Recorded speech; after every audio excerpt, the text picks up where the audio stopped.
이기시면 이거. 네, 챙겨보세요.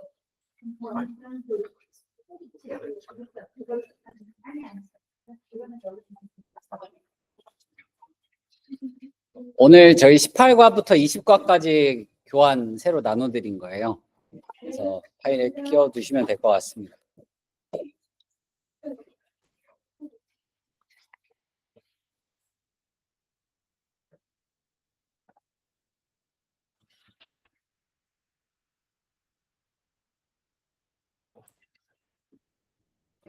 네, 출석 체크하겠습니다.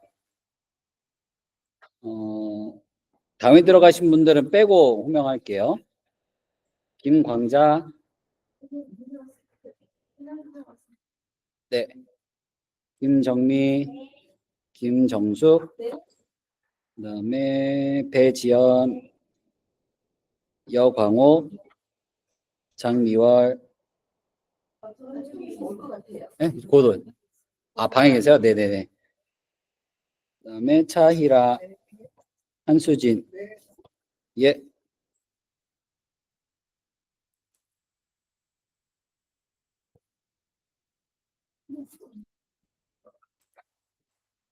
제가 그럼 기도하고 시작하겠습니다. 사랑과 은혜가 많으신 하나님 아버지, 오늘도 주님 아버지 앞에 나와왔습니다. 하나님의 말씀을 듣고 배웁니다. 주님 아버지의 말씀을 알아감이 우리가 더욱더 하나님의 백성으로서의 삶을 살아갈 수 있는 힘이 되게 하여 주시옵소서. 감사드리며 예수님의 이름으로 간절히 기도드립니다. 네. 네.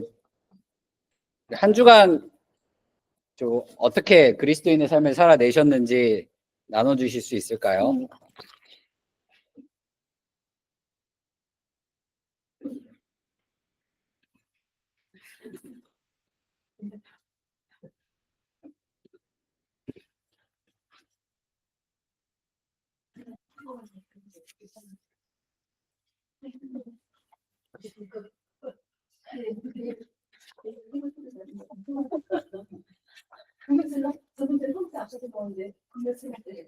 너무 힘들어.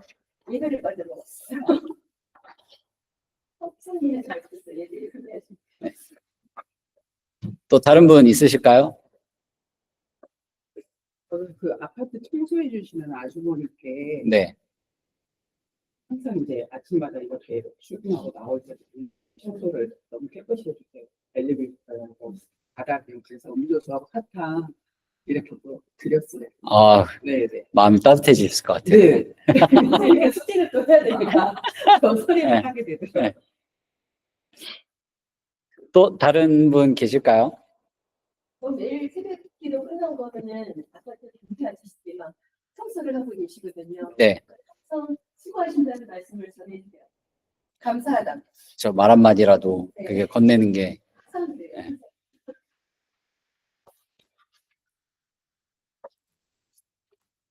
그리고 저번 주 말씀에 비춰서 지난 한 주간 어떤 다짐을 하셨고 또 그 삶을 살아내셨는지 아니면 살아내지 못했는데 어떤 어려움 때문에 그랬는지 나눠주실 수 있을까요?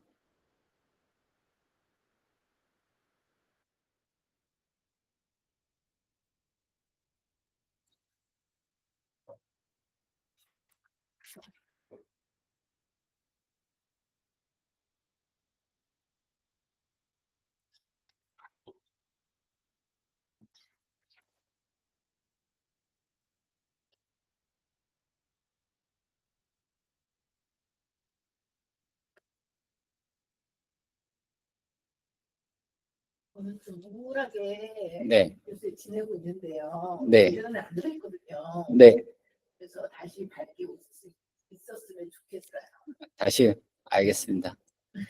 하나님이 주시는 기쁨이 가득하시기를 기도할게요.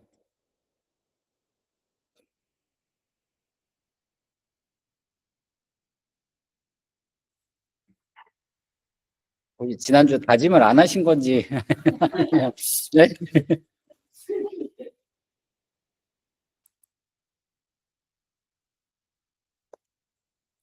없으시면 저희 말씀 읽고 오늘 내용 같이 보도록 하겠습니다. 오늘은 창세기 17과고요. 창세기 16장 1절에서 16절까지입니다.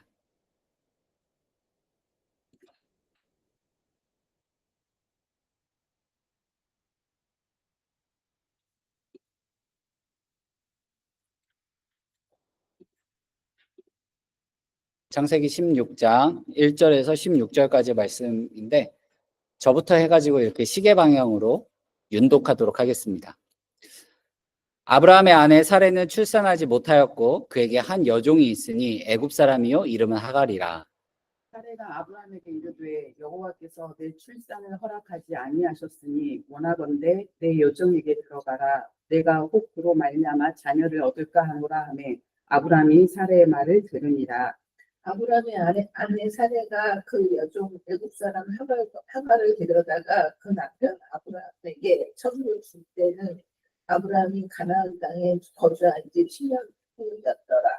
아브라함이 하갈과 결혼하였더니 하갈이 임신함과 자기의 임신함을 알고 그의 여주인을 멸시한지라. 사레가 아브라함에게 이르되 내가 받는 무릎은 당신이 받아야 옳도다. 내가 나의 여종을 당신의 품에 두었거늘 그가 자기의 임신함을 알고 나를 멸시하니 당신과 나 사이에 여호와께서 판단하시기를 원하노라.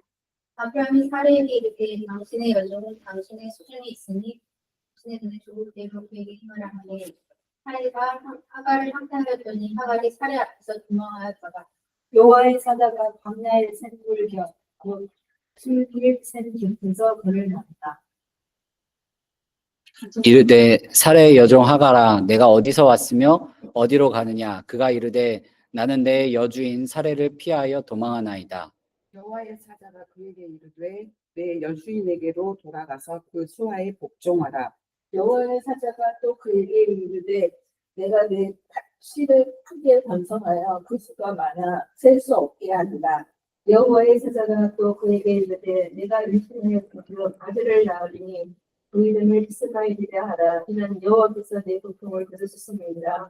그가 사람 중에 빌라기같이 되는데 그의 손이 모든 사람을 치겠고 모든 사람의 손이 그를 칠지며 그가 모든 형제와 대항에서 살리라 한다. 하갈이 자기에게 이르신 여호와의 이름을 나를 살피신 하나님이라 하였으니 이는 내가 어떻게 여기서 나를 살피신 하나님을 배운 무공함이라. 이러므로 그 샘을 브엘라 헤롤이라 불렀으며 그것은 가데스와 베레 사이에 있다. 하갈이 아브라함의 아들을 낳음에 아브라함이 하갈이 낳은 그 아들을 이름하여 이스마엘이라 하였더라. 하갈이 아브라함에게 이스마엘을 낳았을 때 아브라함이 86세였더라. 아멘. 오늘 말씀 어떤 말씀일까요? 사레가 하갈을 아브라함에게 네, 임신하게 해서 이스마엘이라는 아들을 낳게 했다. 네, 그렇죠. 지난번 말씀을 봤을 때에는 아브라함이 굉장히 뭔가 이 전쟁 영웅과 같은 모습을 보여줬잖아요. 근데 또 시험의 단두대에 또 올라옵니다. 아브라함이. 그래서 또 믿음의 내리막을 또 내려가요. 믿음으로 막 하나님 앞에 그 의를 인정받았다가 또다시 또 내리막길을 걸어갑니다. 근데 그 내리막길 걸어가는 과정에 이제 아브라함만 있는 게 아니라 그의 아내도 같이 함께하게 돼요. 아내도 아브라함 따라서 먼 길을 계속 왔죠. 그리고 하나님께서 아브라함에게 해주신 약속을 사레도 알고 있어요. 근데 사레가 이제 그 하나님께서 아브라함에게 약속해 주신 그 자녀를 얻기 위해 좋지 않은 계획을 세우죠. 그게 뭐예요? 자기 여종 하갈을 아브라함에게 주는 거예요.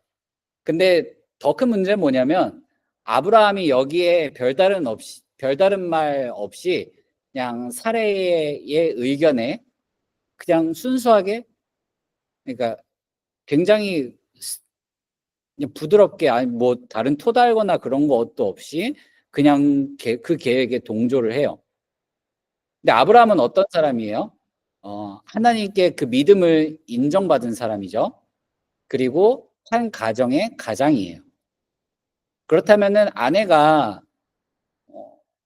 그의 마음은 알겠지만 그래도 좋지 않은 뭔가 계획을 하고 있다고 한다면 아브라함은 선지자로서 제사장으로서 또 한 가정의 아버지로서 또 영적 지도자로서 아내의 의견에 수긍해서는 안 됐었어요.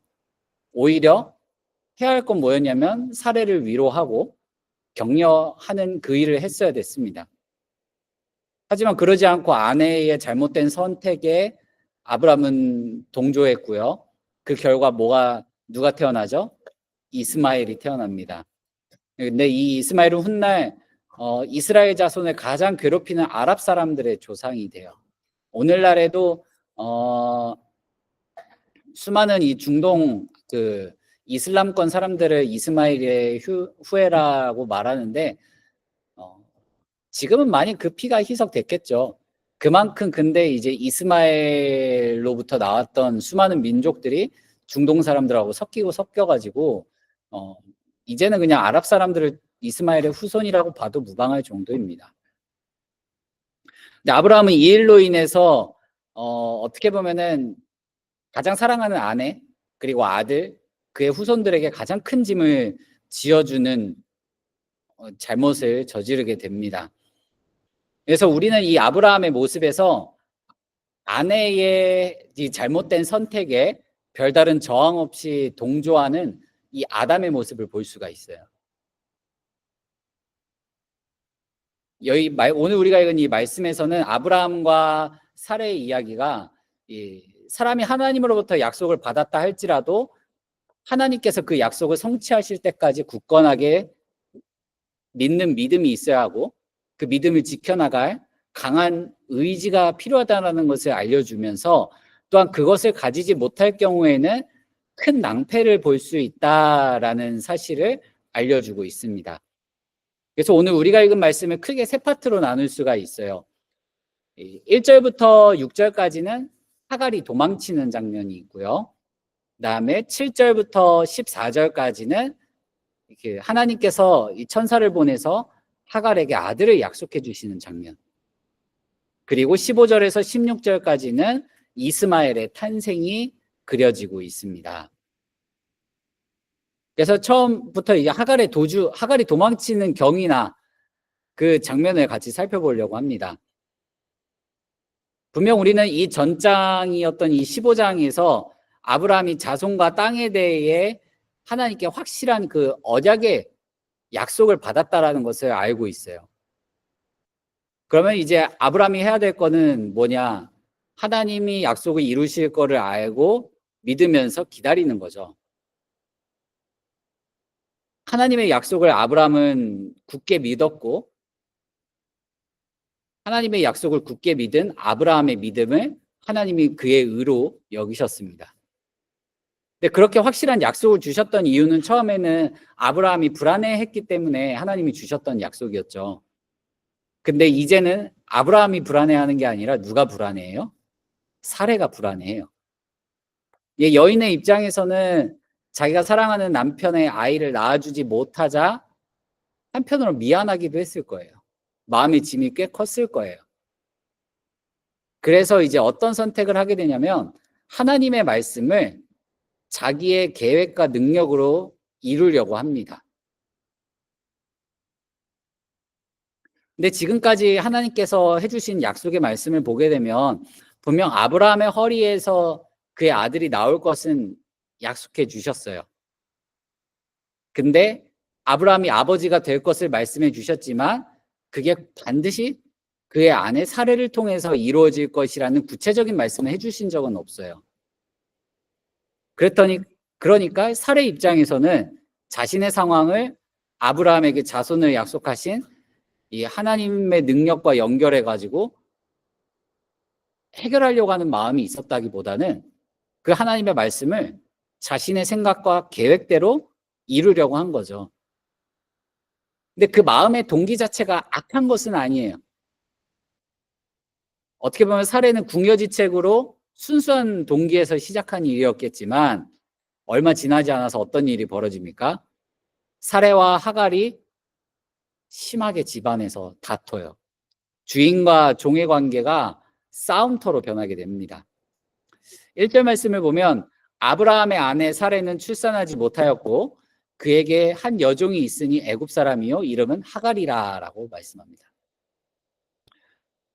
이 창세기를 썼던 모세는 이 16장 말씀을 시작하면서 뭐라고 하냐면 아브라함의 아내 사레라고 하면서 하나님이 앞으로 아브라함에게 주실 자손이 반드시 이 아브라함의 아내 사레를 통해서 나올 것이라는 것을 이 힌트를 던져주고 있어요. 그래서 아브라함의 아내 사레가 출산하지 못했다라고 이렇게 언급하고 있는 힌트를 던져줍니다. 근데 그 출산하지 못하는 여인에게 종이 있죠. 하갈이죠. 이집트에서 나올 때 데리고 나온 여인이라고 학자들은 추측을 하고 있습니다. 근데 이 하갈이 이제 어떻게 되냐? 2절에서 6절까지 말씀을 같이 볼 텐데 먼저 이 2절과 3절 말씀을 보게 되면요. 사레가 아브라함에게 이르되 여호와께서 내 출산을 허락하지 아니하셨으니 원하건대 내 여종에게 들어가라. 내가 혹 그로 말미암아 자녀를 얻을까 하노라 하매 아브라함이 사레의 말을 들으니라. 아브라함의 아내 사레가 그 여종 애굽 사람 하갈을 데려다가 그 남편 아브라함에게 첩으로 준 때는 아브라함이 가나안 땅에 거주한 지 10년 후였더라 라고 말씀합니다. 이제 사레가 하갈을 아브라함에게 준 때가 이제 가나안 땅에 들어온 지 10년째 되던 해죠. 사레가 하갈을 남편에게 준 일은 어떻게 보면은 몇 년 전에 이집트에 가서 힘없이 파라오에게 자신의 아내를 넘겨줬던 아브라함의 모습을 사레에게서 볼 수가 있는 거예요. 그 말은 뭐냐면 지금 이 상황에서 하갈의 의지는 전혀 개입되어 있지 않다라는 거예요. 하갈은 그냥 그 집안의 종으로 있었던 몸이었고 힘이 없는 사람이에요. 근데 자기 안주인이 들어가라고 하니까 어쩔 수 없이 들어간 거예요. 근데 게다가 이 집안의 그 최고라고 하는 아브라함조차도 별다른 토를 안 달아요. 그러니까 하갈 입장에서는 아무런 감정도 없는 상태에서 지금 어떻게 보면 몸이 팔려나가는 일을 겪고 있는 거예요. 근데 사레가 지금 자식을 얻기 위해서 이러한 일을 하는 것은 하나님이 창조하신 그 창조 질서, 한 남자와 한 여자가 만나서 결혼하는 그 결혼의 질서를 깨트리고 있죠. 하나님께서 결혼을 만드셨을 때 그 제일 목적이 뭐예요? 돕는 배필이에요. 돕는 배필. 동반자예요. 교제 나누는 자예요. 근데 사례는 결혼을 지금 뭐로 생각하고 있냐면 번식으로 생각합니다. 번식.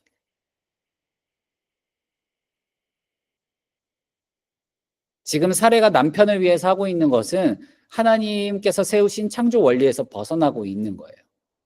그리고 아브라함이 동조한 사례의 일은 하나님의 창조의 일에서 벗어난 일이에요. 창조의 원리에서 벗어난 일을 행했을 때 어떠한 일이 일어날 것인지에 대해서는 성경에서 그저 언급만 하고 있습니다.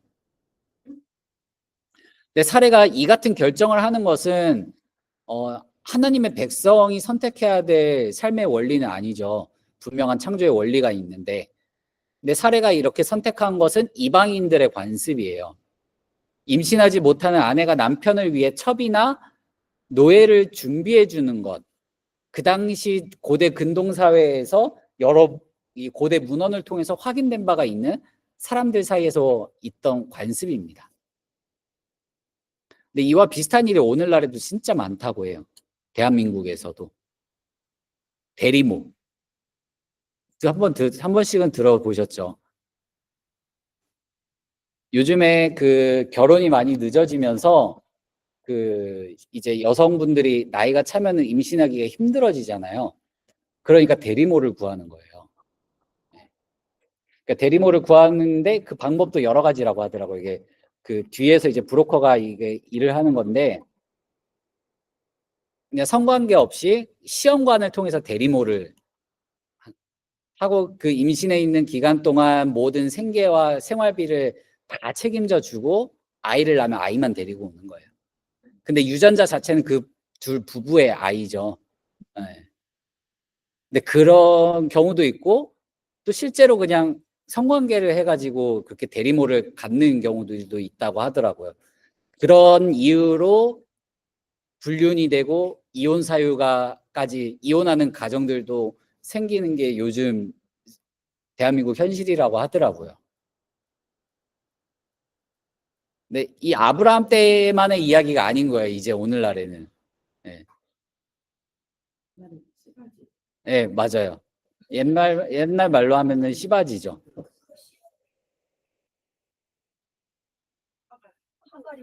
네, 네, 네 맞아요. 오늘 우리가 읽은 이 말씀에서는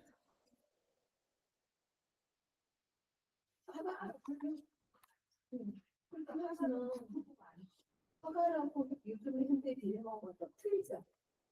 어떤 게요? 시를 밖에서 네, 하늘을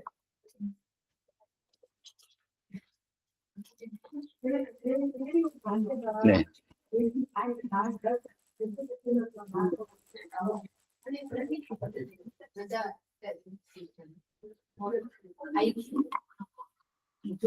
여자 옛날에 맞아요. 그 넷플릭스인가 어디 보면 탐정들의 비밀인가 프로그램이 있어요. 거기에서도 그런 이야기의 사례가 한 두세 차례 소개된 적이 있어요. 네, 맞아요. 네, 그냥 받지 않아요. 대리모도.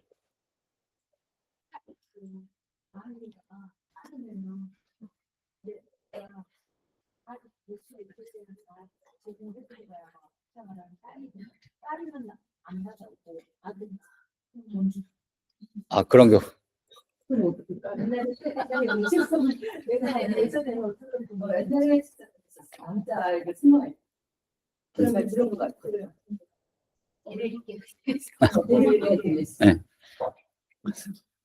근데 어쨌든 지금 오늘 우리가 읽은 말씀에서는 하갈은 피해자라는 걸 우리는 기억해야 돼요. 네, 거역할 수가 없었던 거예요. 그래서 오늘 우리가 읽은 말씀 속에서 이 사례는 태초의 아담과 하와의 관계 속에서 하와 같은 그런 모습을 보여주기도 해요. 하와가 하나님과 같아지려고 일을 저질렀던 것처럼 사례도 하나님의 말씀을 스스로 실현하려고 일을 꾸민 거예요.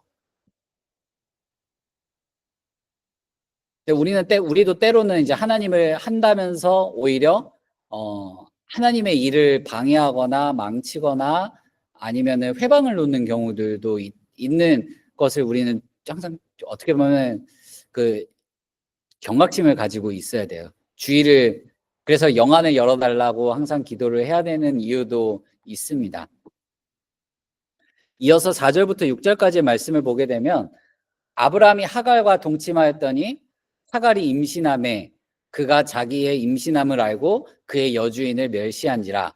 사레가 아브라함에게 이르되 내가 받는 모욕은 당신이 받아야 옳도다. 내가 나의 여종을 당신의 품에 두었거늘 그가 자기의 임신함을 알고 나를 멸시하니 당신과 나 사이에 여호와께서 판단하시기를 원하노라. 아브라함이 사레에게 이르되 당신의 여종은 당신의 수중에 있으니 당신의 눈에 좋을 대로 그에게 행하라 하매 사레가 하갈을 학대하였더니 하갈이 사레 앞에서 도망하였더라라고 말씀합니다. 이제 아브라함이 하갈을 취한 게 85세예요. 근데 아브라함은 아무 말 없이 아내가 하라는 대로 해요. 좋은 건지 나쁜 건지 모르겠어요. 어떠세요?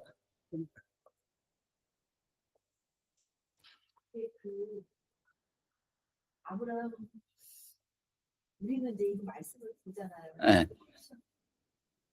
우리를 못 믿었던 아브라함 왜못 믿었지? 하나님 약속하셨는데 이렇게 생각을 할 수도 있는데 우리는 다 보고 있으니까 사실 아브라함 입장에서는 구체적으로 하나님 구체적으로 말씀을 안 하셔서 그냥 여종한테서 여종은 자기 집안에 있는 사람이잖아요.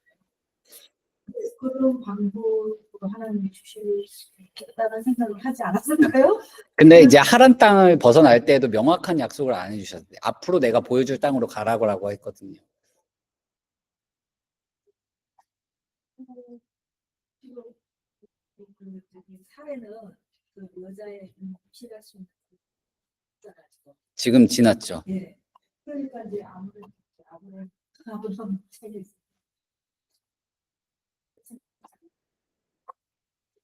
이거 하나님을 다 보니까 분명히 후손을 주신다고 했잖아요. 네. 그래서 이게 분도라고 생각이 됐어요. 아브라함 입장에서 그렇게 생각할 수도 있었겠다. 그래서 이제 다른 때는 솔직히 지금 목사님 말씀하시기 전에는 이렇게 구체적으로 아브라함 전 믿음이 없구나. 뭐 이런 생각을 했었어요. 네. 왜냐하면 그냥 약속하셨으면 그냥 그때까지 기다리지. 구체적인 네.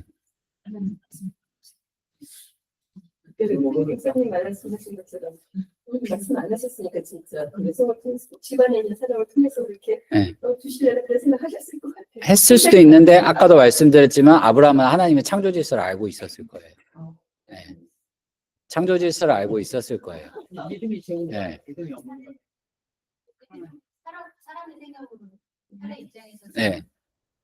그러니까 그냥 못 이겨서 아니면은 그러면 창조 질서를 알고 있었던 아브라함 영적으로 무죄졌나요? 자기가 무저 나이가 좀 많아서 걱정이 앞서다 보니까 네. 어떤 방법으로 해보고 네. 싶었던 인간적인 음. 그런 것도 있을 수 있어요. 아니면은 아브라함한테는 아직까지는 하나님보다 아내가 더 마음 가운데 크게 자리 잡고 있었을 수도 있어요. 네. 왜냐하면 타락하기 전에 아담과 하와 관계 속에서도 아담이 하나님에 대한 것을 확실히 알고 있음에도 불구하고 아내가 가져다 준 선악과를 덥석 그냥 먹어버렸거든요. 그 어떠한 거부감도 없이. 네. 네. 그래서 여쭤보는 거 이런 남편이 좋은 건가? 무작정 아내 말에 순종하는. 저희는 결론을 다 알고 있잖아요. 네. 그러니까 알고 있었던 거와 이런 남자인데 결론을 모르는 상태에서 보면 이런 남자가 좋지. 아, 결론을 모르는 상태에서. 네. 처음에는 말을 안 들을 때도 있을 수 있어요. 어떤 뭔가를 내세울 네. 때 안 돼라고 했는데 제가 계속 얘기하면서 결국 아내의 말을 그래서 실체적으로 그렇지 않아요? 나만 그러나? 아니야, 되게 확고해 보면은. 오늘은 남자는 저 혼자입니다.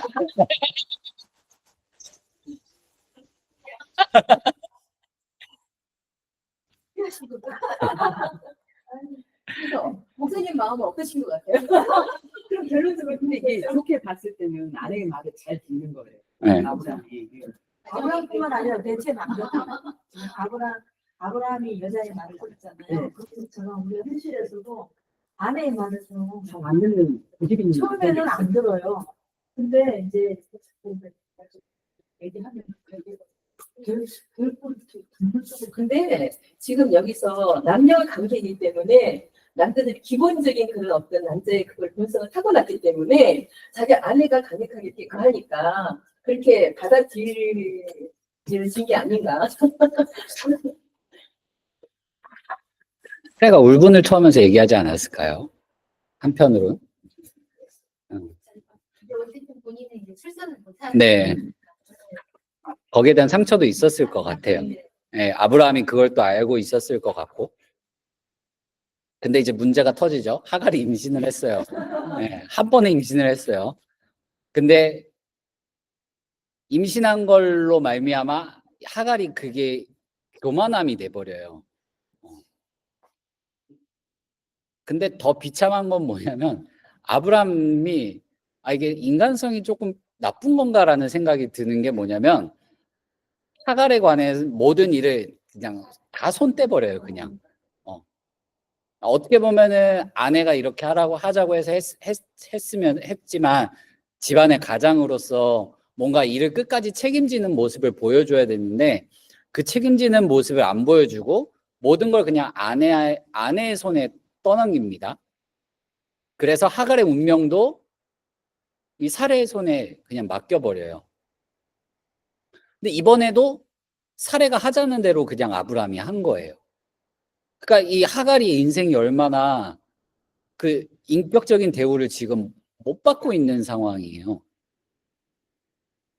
아이를 갖기 위해서 육체적인 관계는 가졌지만 아브라함과 그 하갈 사이에는 그 어떠한 정도 오가지 않았어요. 감정적인 교류도 없어요.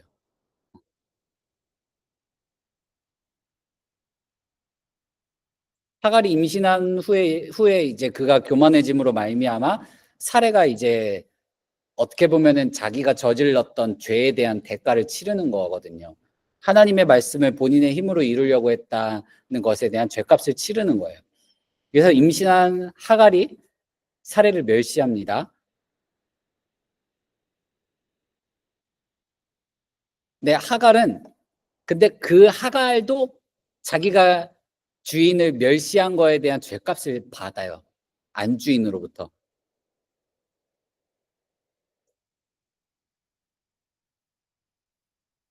어떻게 보면 이 사례 입장에서는 종이 어떻게 보면은 사례 입장에서는 그냥 씨바지 정도밖에 안 된다라고 생각한 거예요. 그 여인을 한 사람으로서 생각한 게 아니라 그래서 매를 때리고 학대를 하고 결국에는 하갈이 도망가게 되는 지경에 이르게 되죠. 근데 그 가운데서 아브라함은 아무 일도 하지 않아요.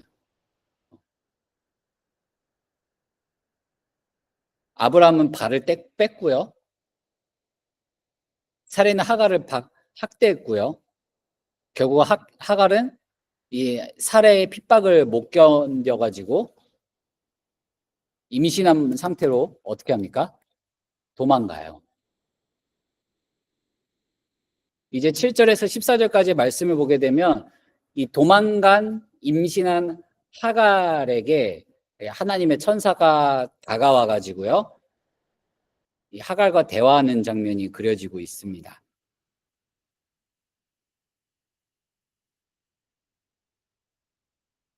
7절 말씀을 보게 되면 여호와의 사자가 광야의 샘물 곧 술길 샘 곁에서 그를 만나라고 말씀합니다. 안주인의 구박을 견디지 못해서 가출한 하갈이 이제 술로 가는 길에 있는 우물에 와 있다고 하는데 이 술이 어느 곳이냐면 지금 가나안에서 이집트로 되돌아가는 그 길목에 있는데요. 그러니까 하갈 입장에서는 자신의 고향으로 돌아가려고 하는 거야. 이 먼 길까지 왔는데 그녀가 딱히 어디 갈 데가 있겠습니까? 생각나는 거는 고향밖에 없었겠죠. 그래서 이집트 쪽으로 가는 와중에 이 광야 옆에 있는 곳입니다.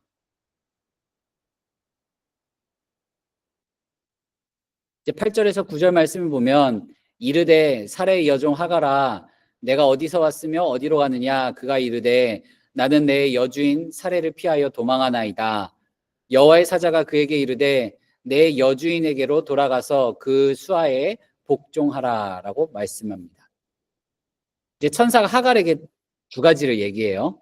이제 지금 하갈이 어디에 있는지 하갈 보고 뭐해? 내가 어디서 왔으며 어디로 가느냐라고 묻죠. 그리고 그 다음에는 앞으로 하갈이 앞으로 있어야 될 곳에 대해서 얘기해 주는데 거기가 어디예요? 여주인의 곁이에요.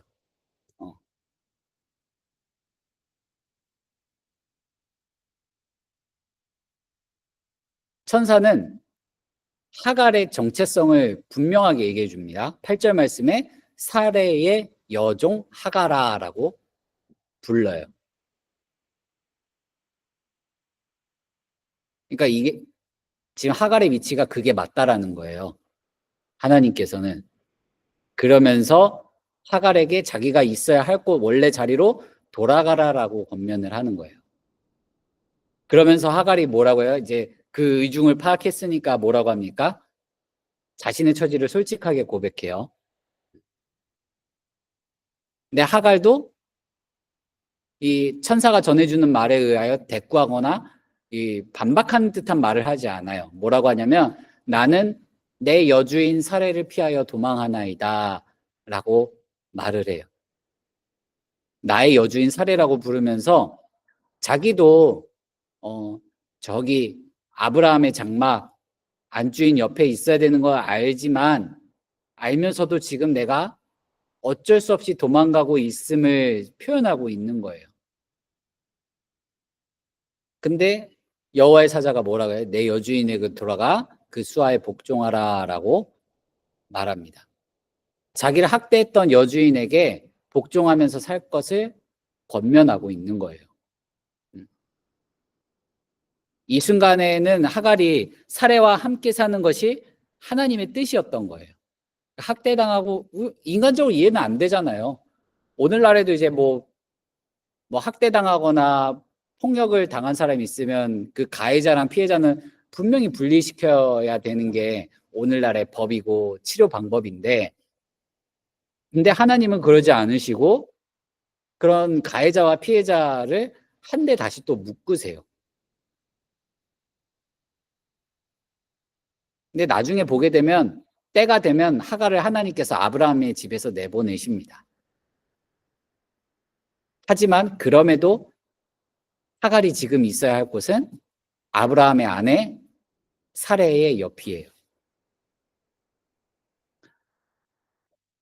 이런 상황이면 더 도망갈 법도 해요. 더 실망할 법도 해요. 시험 들 법도 해요. 근데 하갈은 어떻게 해요? 가요. 하갈이 왜 갔을까요? 여호와의 사자가 또 그에게 내 씨를 크게 전성하여 수가 많으나 셀 수 없게 하리라 말씀을 해주셨죠. 네, 그 말씀도 해주시죠. 네. 근데 단순히 이 말씀 들었다고 해서 하갈이 갔을까요? 그래서 하갈의 고통을 하갈의 마음을 알아준 거예요. 네. 근데 이제 현재로 생각을 하면 그렇게 도망을 가버리면 이 아이의 아빠가 없는 거잖아요. 네. 그래서 그럴 수도 있죠. 네, 네. 그러니까 지금 다시. 학대 당하는 상황에서 네. 나왔는데 다시 돌아가라고 하는 건 참 힘들었을 것 같아요. 다시 하면 또 아니면 좀 낫지, 겸손해졌어. 좀 교만해졌잖아요. 사례가. 그러면 이 방송은 이제 도망하지 않고 뭔가 내가 좀 자세를 낮춰야지. 이 아이를 위해서라도 그런 마음. 사례를 무시했습니다. 제일 중요한 건 뭐냐면 하갈은 하나님에 대한 믿음이 있는 여인이에요. 왜냐하면 이집트 여인임에도 불구하고 그는 아브라함을 따라서 지금 가나안 땅까지 온 사람이에요.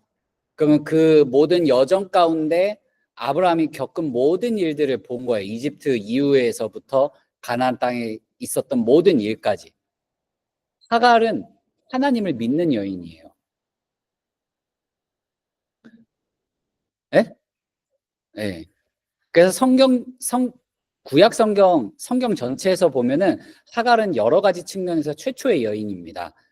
성경에 기록된 여인들 중에서 천사가 자기 이름을 처음 불러준 여인이에요. 이전엔 그 누구도 없습니다.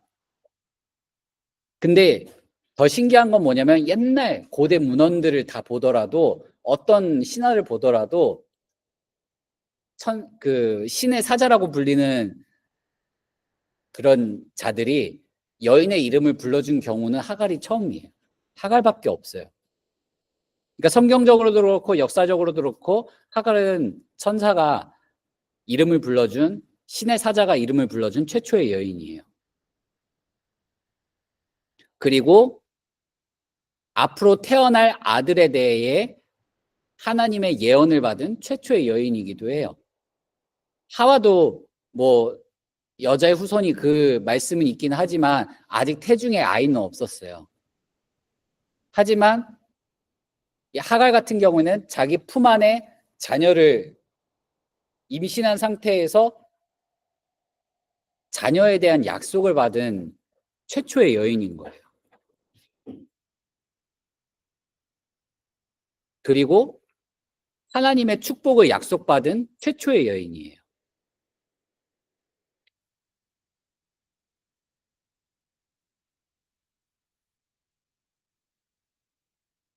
더 나아가 이 뒤에 있는 말씀을 통해서 보겠지만 하나님에게 이름을 붙여준 최초의 여인이에요.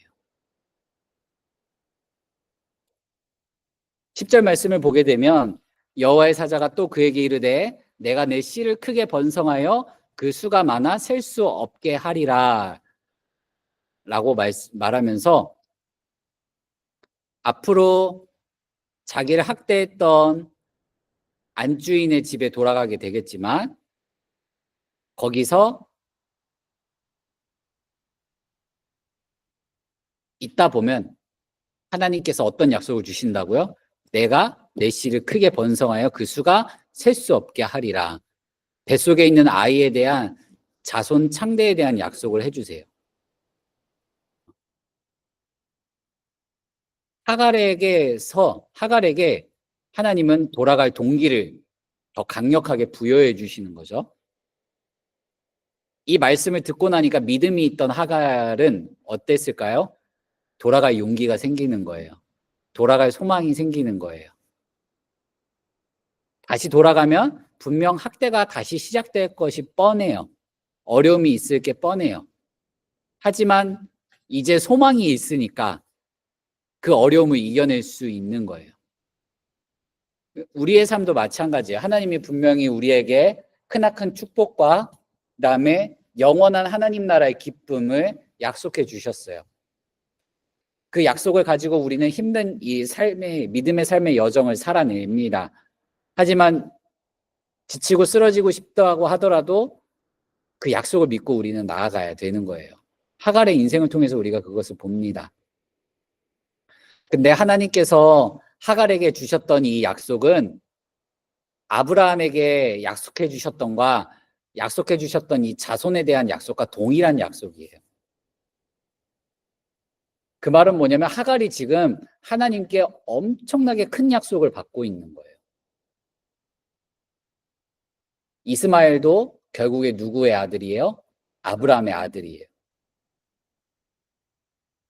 그래서 이 창대케 되는 또 번성하게 되는 그 축복 아래에 살아가는 대상이 됩니다. 11절에서 12절 말씀을 보게 되면 여호와의 사자가 또 그에게 이르되 내가 임신하였은즉 아들을 낳으리니 그 이름을 이스마엘이라 하라. 이는 여호와께서 내 고통을 들으셨음이니라. 그가 사람 중에 들나귀 같이 되리니 그의 손이 모든 사람을 치겠고 모든 사람의 손이 그를 칠지며 그가 모든 형제와 대항에서 살리라 하니라.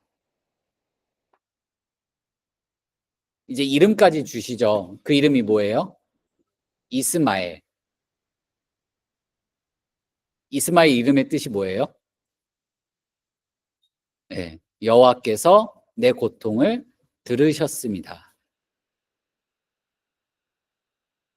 하나님께서 하갈이 사라에게 학대받는 때, 그 학대를 피하여 도망쳐 나온 때, 그때 모든 하갈의 신음소리를 들으셨다라는 거예요.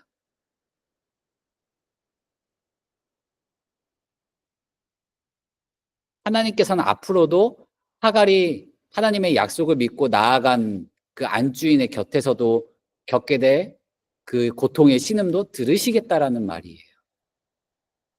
그러니까 이스마엘이라고 하는 이 이름이 진짜 아름다운 이름인 거예요. 우리는 그냥 아브라함의 서자 정도로 생각해가지고 한 이스마엘 막 그렇게 생각할 수도 있지만 그 이름 자체는 너무나도 아름다운 이름이에요. 하나님께서 우리의 고통을 들으신다는 것. 하나님께서 우리의 신음을 들으신다는 겁니다.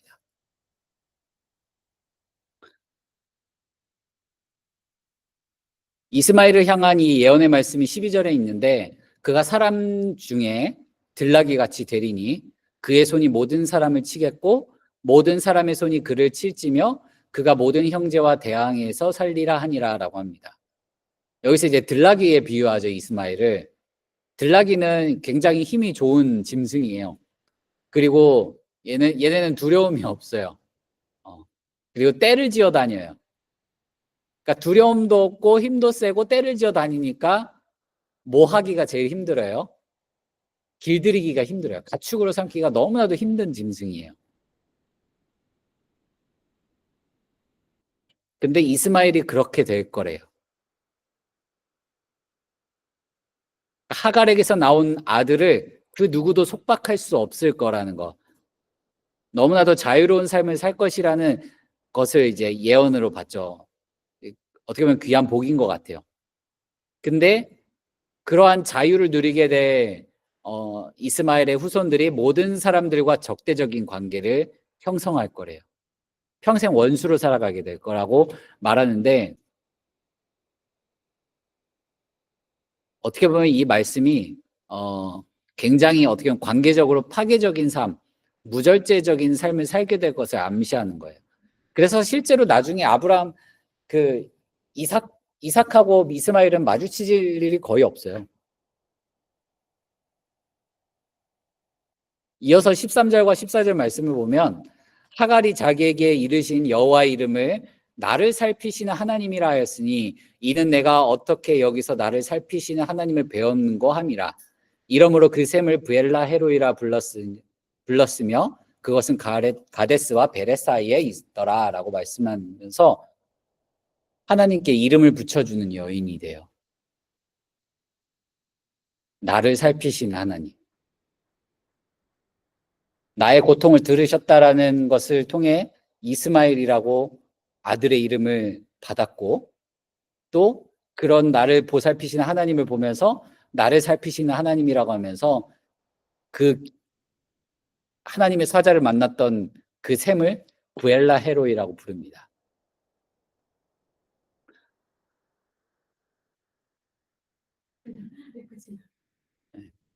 하갈은 성경에서 최초로 하나님께 이름을 붙이는 여인이 돼요. 지금 하갈의 상황으로 봤을 때 너무나도 적절한 이름이죠.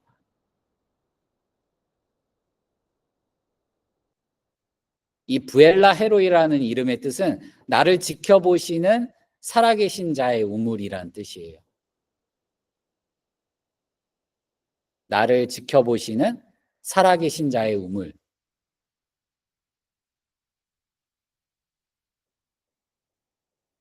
그렇게 해서 하갈이 돌아갑니다.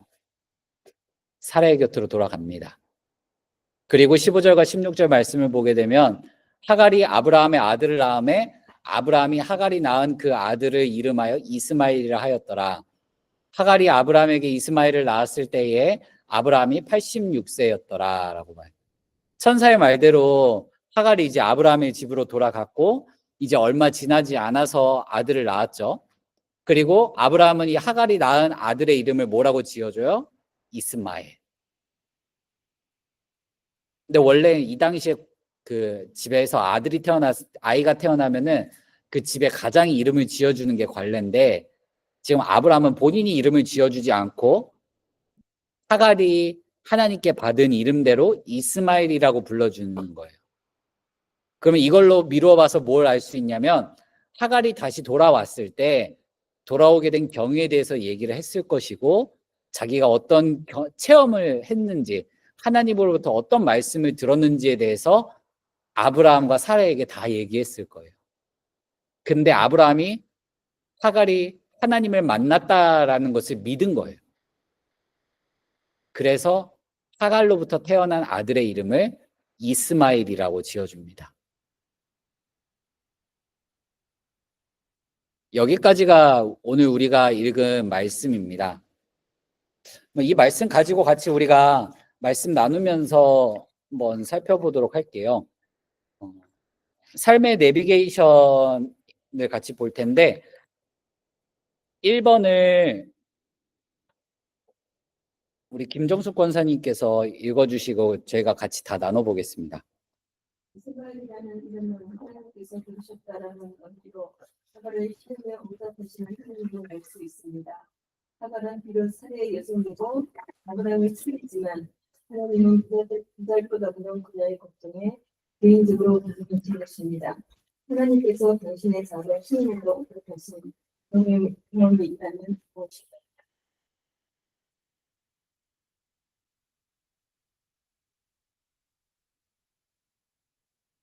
어떤 경험들이 있으신가요?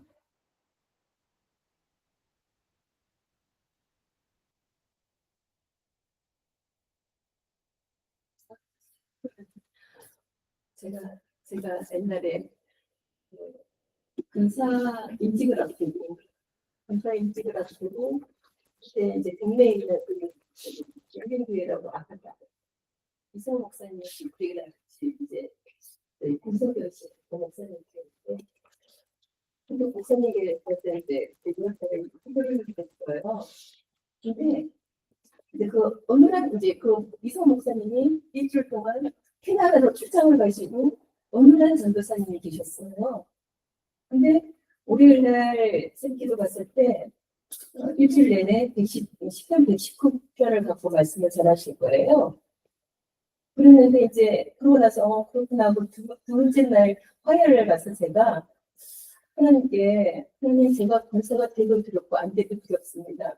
그분님은 저는 직장 다니면서 제대로 교회에서 권세도 못했고 그것도 저보다 나이가 어리신 분이 당연히 부인도 있었고 그리고 내가 근사를 해도 내가 어떤 일을 어떻게 해야 될지 제대로 교회에서 성경적인 어떤 그런 가르침을 받는 시간도 부족했기 때문에 그런 기도를 하면서 하나님 두렵습니다. 그리고 기도를 하고 있었는데 이 전도사님이 밤에 딱 서시더니 이렇게 말씀을 하시는 거예요. 지금 우리 중에 두려워하는 사람이 있어서 말씀의 제목을 바꾸라고 그러신다. 그리고 그래서 하시는 말씀이 두려워하지 말고 믿기만 하라는 그 말씀을 바꿔서 말씀을 하시는데 제가 정말 머리부터 발끝까지 숨을 끼쳐갖고요. 어떻게 할 수가 없는 거예요. 그러고 나서 그날 이후로 저한테 평안을 주시는데 전혀 어떤 그에 대해서 걱정하거나 그런 게 없었어요. 그러니까 전도사님 그 다음부터는 이제 10편, 119편으로 계속 말씀을 이어가시고 그리고 이제 근사에 이제 투표가 세대교인 상관이가 이제 투표를 했으니까 중고등부까지 다 합해서 근데 저를 아는 학생이 별로 없었고 제가 그렇게 해서 뚜렷하게 어떤 활동을 한 것도 없었고 그랬었어요. 근데 제가 생각했던 그분보다 훨씬 많은 표 차이로 제가 근사가 되는 그런 그게 있었어요.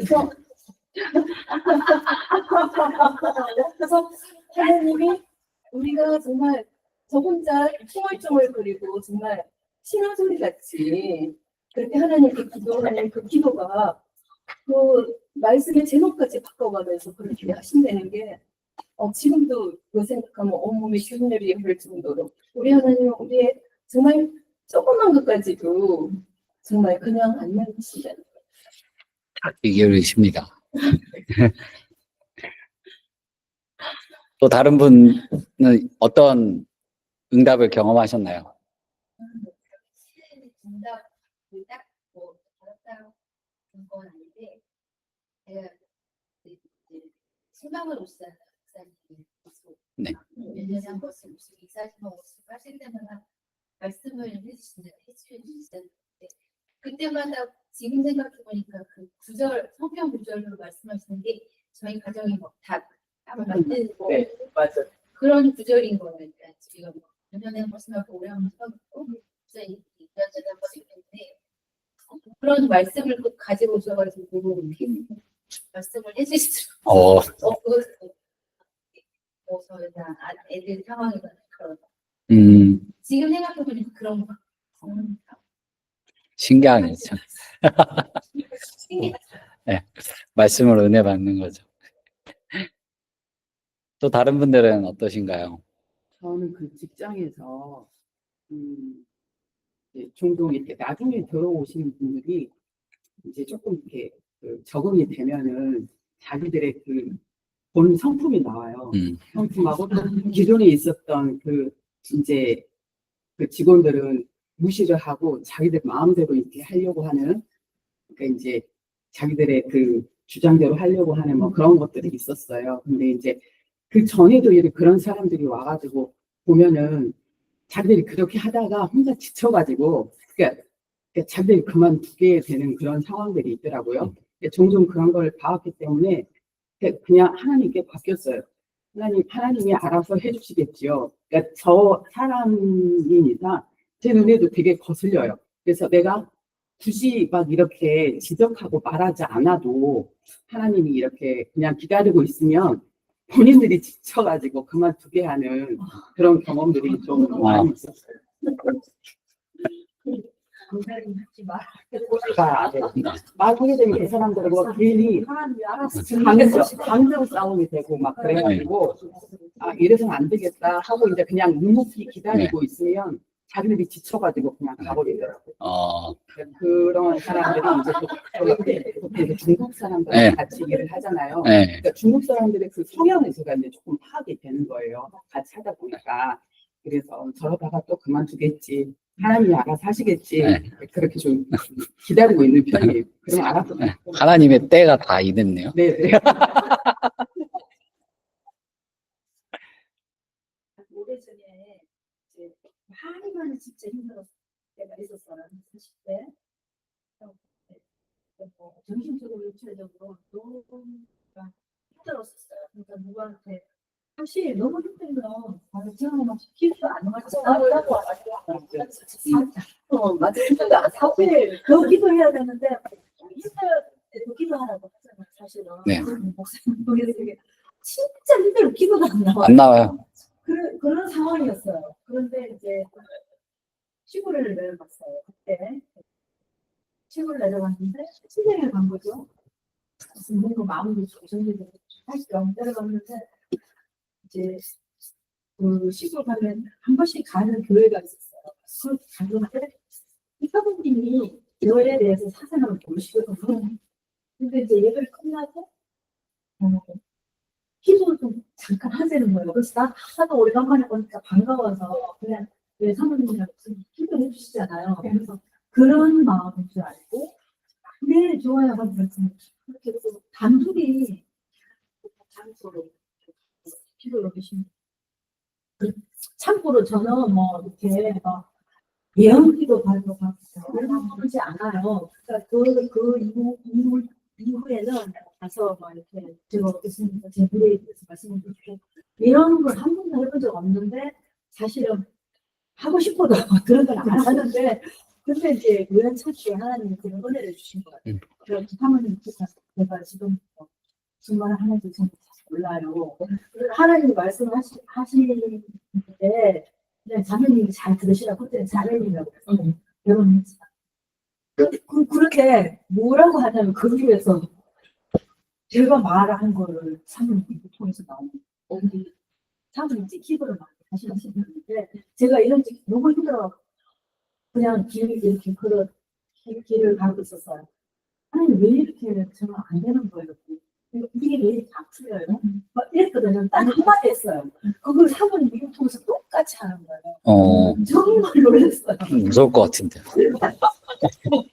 무서울 것 같아요. 그래서 이제 그때 이제 기도하기 전에 지금부터 하는 말 매일 하나님 하시는 거다 없더라고요. 근데 이제 그거 한마디만 하는 게 아니라 막 남편에 자매에서 시어머니에 제가 너무 막 힘든 상황이었거든요. 그걸 다 얘기하는데 나는 한마디도 한 적이 없거든. 그 상황한테 그래서 하나님이 하시는 그때 더 확고하게 이렇게 그래서 하나님 살아계시는구나. 그래서 한마디도 내가 하는 게 아닌데 그래서 하나님 성령님은 한 분이시잖아요. 그래서 그 사모님 안에 있는 성령님과 내가 이제 믿었지만 내한테 성령님 같은 분이기 때문에 그걸 좀 해줄 수 있습니다. 그래서 좀 힘을 냈어요. 수업 와서. 그걸로 인해서 뭔가 제가 많이 힘들었는데 위로함을 받으셨네요. 네. 그래서 작은 신호. 진짜 기도도 안 했는데 그냥 진짜 신호예요. 내가 너무나 한숨 나는데 내가 어떻게 해야 되나. 진짜 하나님 계시나 안 계시나 할 정도로 막 그걸 신호. 그래서 제가 힘을 지금까지 왔어요. 근데 그런 식으로 사람은 어려울 때만 찾아가고 그런 거 없어요.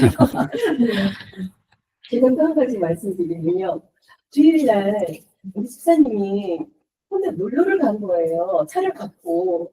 그러니까 제가 전철을 타고 이제 교회를 가는데 제가 주일 그때 초등부 교사였기 때문에 아침 일부 애들이 이제 애들 가는데 그날따라 제가 항상 11조를 드릴 때는 그 전날 토요일 날 수요일 항상 그걸 뽑았어요. 그런데 그날따라 제가 현금으로 그때 이제 여러 가지 해갖고 보너스 먹어갖고 50만 원을 현금으로 찾게 됐어요. 근데 그 잠깐 제가 생각해 보는데 이거 현금으로 찾았네. 내가 만약 이거 잊어버리면 하나님이 줄 사람한테 줬으니까 난 안 내도 되겠지. 그런 생각을 한 거예요. 그래갖고 이제 그날 조그만 백에다가 그날 다음 주일날 아침에 그걸 넣고 그날따라 또 가을이고 당근을 우리 아파트 2층에 바로 단감나무가 있는데 우리 따먹어도 돼요. 우리 아파트 그 사람이. 그래갖고 단감을 따갖고 우리 초등부 선생님이랑 같이 먹으려고 그 단감은 이렇게 제가 이렇게 끼고 핸드폰으로 그날따라 지원 아들 결혼식이 있어갖고 막 그 부탁한다고 돈 가방은 여기다 놓고요. 그리고 청구에서 갈아타는데 돈 가방을 놓고 홀라당 그 단위 그것만 잡고 내린 거예요. 근데 사람들이 별로 없었어요. 그래서 이거 어떡하지? 그래갖고 막 저기 그 영무원 거기를 뛰어갔어요. 그래서 사실은 내가 이렇게 해서 현금이 50만이 들어있다. 이거 어떻게 하면 좋냐 했더니 저 핸드폰 번호를 가르쳐 달래요. 그래서 핸드폰 번호를 선생님이 계속 그 다음 정보장에다 막 계속 알려주는 거예요. 근데 갑자기 하나님께서 이 밑에서 저는 꼭 하나님 응답을 말씀하실 때가 요 밑에서 막 올라와요. 이렇게 계속 올라와요. 청년을 위해서 기도해라. 청년을 위해서 기도하라. 그러는 말씀이 계속 올라오고 네? 하나님 청년을 위해서 기도하라고요? 네, 하나님 부처님의 만일 그 돈 가방을 저기 주시면 하나님 앞에 죄를 짓지 않게 해달라고 계속 그 기도를 하고 있었어요. 그리고 그 기도를 하고 있는데 서대문에서 전화가 온 거예요. 서대문역에서 저한테 직접 이제 그분들이 제 핸드폰 번호를 가르쳐 줬기 때문에 그래서 혹시 이 가방을 놓고 내리지 않았냐고 놓고 내렸죠. 했더니 그 가방을 가지고 맡겨놓은 사람인데 그럼 그 사람이 누구냐? 청년이래요. 청년이래요. 그래서 혹시 전화번호 적어놓은 거 있냐? 있다고 그래요. 그래갖고 이제 끝나고 그 가서 이제 그 돈 가방을 받아갖고 그 핸드폰 번호를 받아갖고 교회 와서 그날 이제 교사회는 빨리 그냥 저는 먼저 나와갖고 그 5만 원을 갖다가 50만 원이니까 5만 원을 봉투에 넣고 5만 원을 봉투에 넣고 그리고 병이 든 주스를 한 박스를 사갖고 그 길을 찾아갔는데 삼성 강북 삼성병원에 CT실 그런 데 근무하는 직원이었던 거예요. 그래갖고 이제 그 길을 갔으니까 그 사람하고 통화를 하고 몇 시에 퇴근하니까 5시 퇴근을 한대요. 그럼 내가 5시 전에 가겠다. 그리고 사실 나는 공무원, 교육장사나 공무원이다. 그러면서 이제 가갖고 이제 그 사람을 보는 순간 사람이 조그만 청년인데요. 너무 곱고 이쁘게 생긴 거예요. 맞아. 예수님 믿어요? 저도 집중할게요. 그래갖고 그날 그 강북 삼성병원에 홈페이지 들어가서 친척을 막 남겨놓고 그래갖고 이제 교육청 갈 때마다 이제 커피 담그는 거 한 두세 명 사다는데 오늘날 전화했더니 다른 병원을 뽑겠다고. 그러니까 하나님이 정말 그런 응답을 참 많이 직접적인 응답을 참 많이 받았어요. 남편하고 싸워서 다른 교회에서 막 울면서 기다리니까 왜 네가 하려고 그러냐 하고 운전하면서 우리 남편을 얼마나 막 비판했더니 거기서 내 종이 나왔다 그러시고 네, 그런 그게 요 밑에서부터 올라와요. 계속 이렇게 밑에서부터 막 올라와요. 그러면 주체할 수가 없는 거예요. 그래서 항상 하나님을 생각하고 좀 그런 게 있는 것 같아요. 근데 11조는 하나님이 어떤 분이 그러더라고. 절대 하나님 11조는 가지 않는다고, 손해보시지 않는다고 하시는 말씀을 다시 한번 기억하고 그때 이후로는 그게 대해서 굉장히 이렇게 가는 것 같아요. 그럼 2번은 저희 김정민 권사님이 읽고 저희 한번 같이 나눠보겠습니다. 내가 하가를 남편에게 넘기려 하나님께서 인간에게 허락하신 결혼의 교육적인 의미에서 얻는 말씀입니다. 하나님께서는 결혼의 가장 중요한 목적을 공간 교제라고 하는데 사례는 원칙으로 인식하고 있습니다. 당신의 연애나 결혼 생활에서는 하나님의 결혼에 대한 목적이 잘 이루어지고 있습니다. 저는 하나님께서 동명백필로 주셨잖아요. 네. 근데 지금에서 이렇게 돌아보고 생각해보면 너무 완벽한 분들을 허락하십니다. 저희 일단은 신앙을 보면 업다운이 있잖아요. 신앙생활을 하는 가운데서. 네. 예, 그때마다 제가 좀 다운이 되었을 때는 남편이 저는 그런 걸 받고 또 남편이 그럴 때는 제가 그때 적절하게 이렇게 맞춰서 신앙생활을 잘 해왔던 것 같고 저는 특이하게 이제 그냥 놓고 기도할 때에 어떤 사람이 간절하게 기도했던 그 기도의 상이 내가 되겠다고 이렇게 기도를 했어요.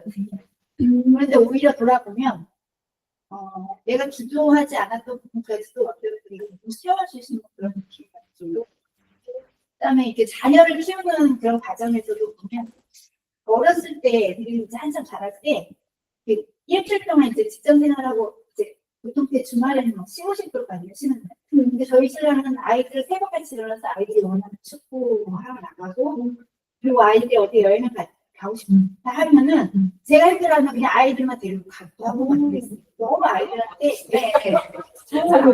좋아가지고 너무 고마운 거예요. 다행히 이제 동성이어서 형제여가지고 아빠가 이렇게 케어할 수 있으면서 그렇게 잘 해줬던 것 같아요. 근데 제가 이제 자녀들이 이제 이렇게 배우자를 만나야 할 그런 나이가 되다 보니까 이제 그리고 요즘 그 매체들을 통해서 너무 이상한 사람들이 많이 봐서 저도 이제 기도하게 되는데 이제 도파민이 막 나오는 그런 청년기 때문에 사실 아무것도 안 보이잖아요. 그래서 배우자를 살아가면서 그래서 좀 기도의 제목이 그때는 좀 눈을 크게 떠서 제대로 볼 수 있는 눈을 달라고 해서 좀 크게 이렇게 이성적으로 좀 잘 봤으면 좋겠고 오히려 결혼을 해서 가정을 이뤘을 때는 눈을 이렇게 조그맣게 뜨고 안점을 좀 이렇게 덮어줄 수 있는 그런 가정을 이뤘으면 좋겠다는 생각을 많이 하고 네, 그래서 요즘에는 이제 자녀들이 이제 이들 가정을 이루는데 초점을 맞춰서 많이 기도하게 되더라고요. 내가 이제 그 사람한테 뭘 바라고 뭐 나를 채워주기 위해서 만나기보다는 내가 채워줄 수 있을 때 내가 그 사람의 어떤 장점을 채워줄 수 있을 때 결혼을 좀 결심했으면 좋겠다. 그래서 요즘에 가장 기도해 주는 자녀들이 이렇게 믿음의 가정을 이루는 게 초점이 좀 맞춰 있는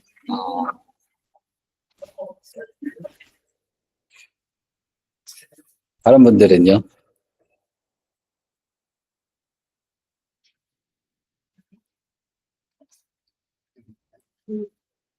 신경 사은 목사님 연애 대상 연애 대상 대체적으로 연애 때 보면 연애랑 나중에 결혼을 이어지죠. 10대 때 담배 피는 사람이 그렇게 멋있었어요. 맞아. 그게 예. 예. 그때는 예수님을 안 믿었었고 제가 초등학교 다닐 때 그 서부 영화를 보면 모자 이렇게 멋있게 배우가 있었어요. 담배를 아주 군대적으로 피잖아요. 그게 너무 멋있는 거예요. 그런 환경에서 이제 그런 거 텔레비전을 보고 이제 자라다가 10대 때 그 나이 많지도 않은 그 생각이야. 근데 이렇게 일하다가 담배를 피는데 그렇게 멋있는 거야.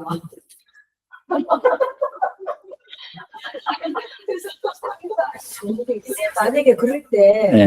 내가 그 남자를 멋있다라고 생각을 했다고 했잖아요. 그 남자가 이제 내 마음을 알고 나에게 다가와서 그런다면은 제가 그 마음을 한번 열지 않을까요? 그죠? 그 남자한테? 그러니까 그 남자한테는 어떤 다른 게 아니라 뭐 이 여자를 어떻게 꼬셔보겠다라는 생각으로 할 수도 있는 거고. 네, 그랬어요.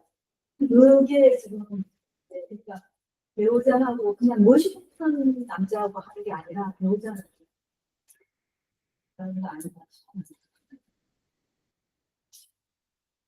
지금도 그게 눈에 선해요. 그 남자를 담배 피우고 조금 이거 얼핏 결혼하고 우리 아들 생각을 재미로 얘기하는 연애는 등집하고 하고 결혼할 때 집하고 본인이 키가 작으니까 연애는 160 여자하고 하고 결혼은 170. 네.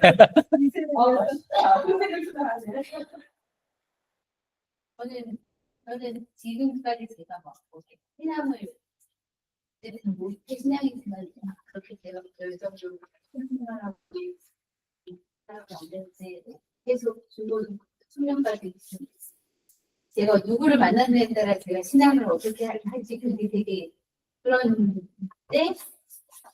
배우자를 만났어요. 한국교회로 보내주시고 새로 왔어요.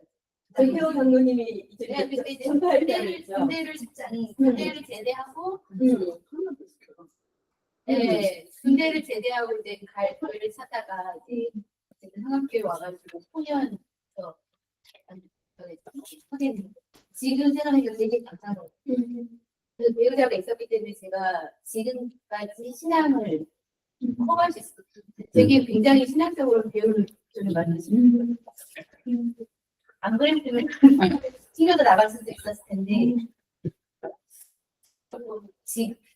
예배 모든 예배를 참석한 신앙이 가장 만약에 내가 어떤 사람을 어떤 사람 만나면서 되게 뭐라 그러지? 얘가 지금 위치가 바뀌었을 수도 있었어. 이름이 좋지 않으면 남자고 어쨌든 예수님을 떠나진 않았을 테지만 이렇게 할 수 있었을까? 제가 그냥 그럴 때는 제가 청년대 보아스와 같은 사람을 만나는 걸로 기도했었거든요. 근데 맞는 것 같아요. 만약 보면은 자녀들이 그 진료를 꼭 갈 때 항상 저녁에 늘 빠지지 않고 항상 나오시죠 기도하고 그런 모습. 지금도 제가 교회를 만약에 일이 있어서 뭐 있다면 혼자 안 오게 되더라고요. 근데 제가 항상 그러면 가야지 다시 오시지 그런 식으로 해서 근데 지금은 저도 올해 목표가 이제 수요일에는 근육이 되게 빠지지 말고 참석을 하자. 만약에 신앙 일이 있어도 혼자라도 가는 그런 목표를 그냥 세웠는데 그거 제가 신앙에 잘하는 것에 있어서 굉장히 고마운 일이죠. 왜 새로운 사람이 와야지 만남이 이루어져. 이번 달에 저희 청년부에 3명이 왔거든요, 새로. 네. 20살 한 명이 왔고, 그리고 27 남자 2이 왔어요. 그냥 왔어요. 아니면 교회 찾아보다가, 둘은 교회 찾아보다가 왔다고 했고요. 네. 아니, 수아 아니고, 거기는 저기 권창경이라고 저기 연천에서 아버지가 목회를 하신대요. 네. 네. 네. 자매 말이죠. 그 자매가 이제 수요일 금요일 예배도 와요. 여기서 한 5분 거리에 산대요. 네. 그 남자 청년 한 명은 이제 27인데 원래 경인교대에서 초등교사 하다가 교사가 자기 적성에 안 맞는 것 같다라고 해가지고 수능을 다시 봐가지고 여기 한양대 기계공학과 들어왔대요. 그래서 이제 1학년이래요. 27인데. 네. 그것까진 못 들었어요. 네. 근데 수능을 다시 봐서 한양대 기계공학과를 들어왔대요. 네. 네. 그 청년도 여기서 5분 거리, 여기서 자취하고 있다고. 네. 교회 찾아보다가 왔다고 하더라고요. 아니 걱정이 돼요. 네, 정착을 해야 되는데 얘네들 정착 못하면 거룩한 부담감이 오더라고요. 네. 오늘 온 청년도 27인데 저기 숭실대 사회복지학으로 저기 석사하고 있다고 했나? 거기 이제 동현이가 전도해서 데리고 와서 거기도 이제 거기도 계속 다 꾸준히 올 것 같기는 해요. 보니까. 이렇게 부모님도 시켰던데 고등학교 친구 뭐 친구라고 했는데 군대에서 만났나? 그것까지는 제가 잘 못 들었는데, 예.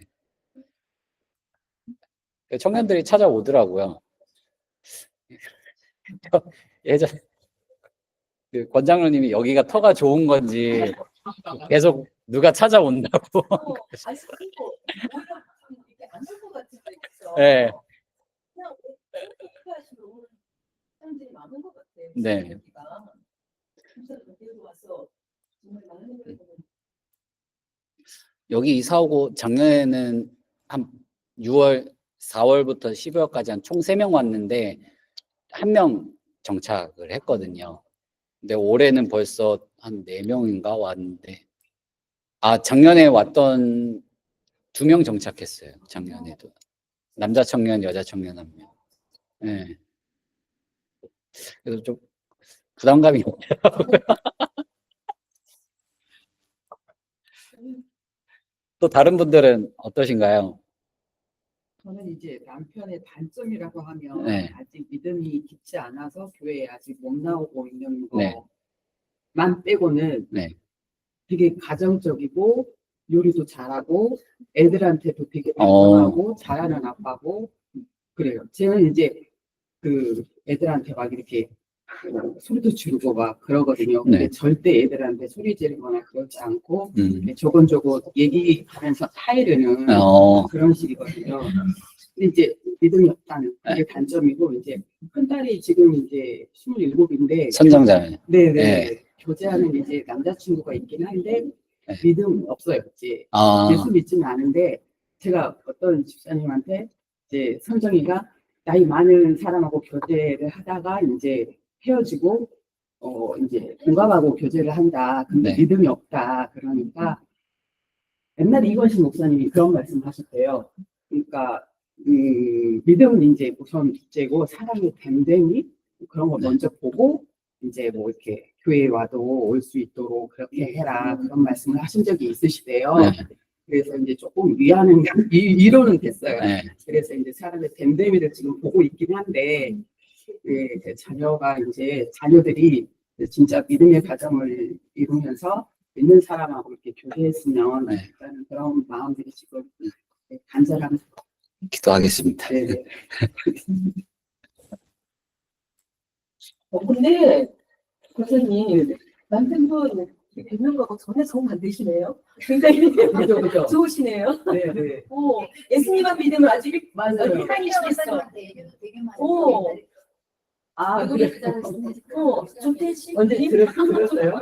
하시고. 그치 매번 맞아요. 저희는 서로 존댓말을 하거든요. 오. 사람들이 남편한테 그렇게 존댓말을 하냐고 이상하게 생각을 하더라고요. 근데 이제 저희들 결혼하기 전에 서로 존댓말을 하자. 그리고 만약에 이제 싸우더라도 이혼이라는 단어는 절대 쓰지 말자. 그러니까 존댓말을 하니까 큰 싸움이 안 돼요. 맞아. 싸우게 되고. 그게 참 좋은 것 같아요. 싸울 때 존댓말 싸우면 되게 웃길 것 같아요.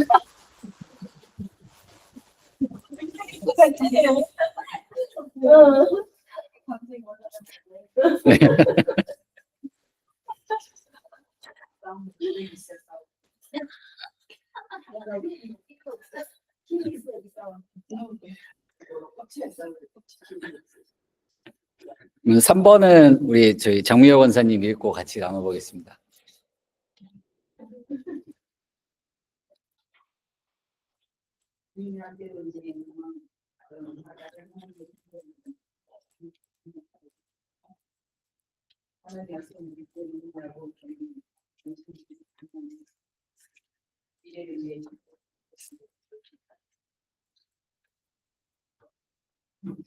내 말이로 제가 아까 신임에서도 그랬어요. 제가 지금 신임 중이에요. 제가 지나온 세가 있겠지만 지금 약간 뭐 사춘기 싶은 그런 감정이 있고 이 가정 내 감정이죠. 내 감정. 내가 어떻게 하느냐에 따라서 내 가정이 이제 평행선을 갈 수도 있고, 불속을 갈 수도 있고, 지금 좀 가정 지금 굉장히 중요한 이제 제가 지금 가고 있는 것 같은데, 내가 하나님과의 내가 좀 약간의 뒤양하고 있는 그런 서 있는 것 같아요. 좀 반항적인 거 이제 사춘기가 엄마한테 반항하듯이 제가 좀 많이 갈등 속에 이게 자녀들에게 표출을 안 하려고 애를 쓰지만 자꾸 이게 언제 폭발할지 모르는 그런 막 향촉단을 말을 쓰면서 아이한테 이 눌러왔던 감정을 이런 게 아, 이렇게 막 잠깐만 네. 이 지나가는 과정 속에 음, 이게 내리막기 네.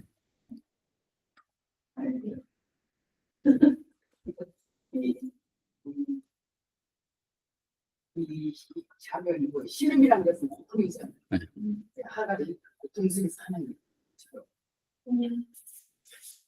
진짜 하나님 만나겠을 때 그거는 거기에 음료수 하나 주세요.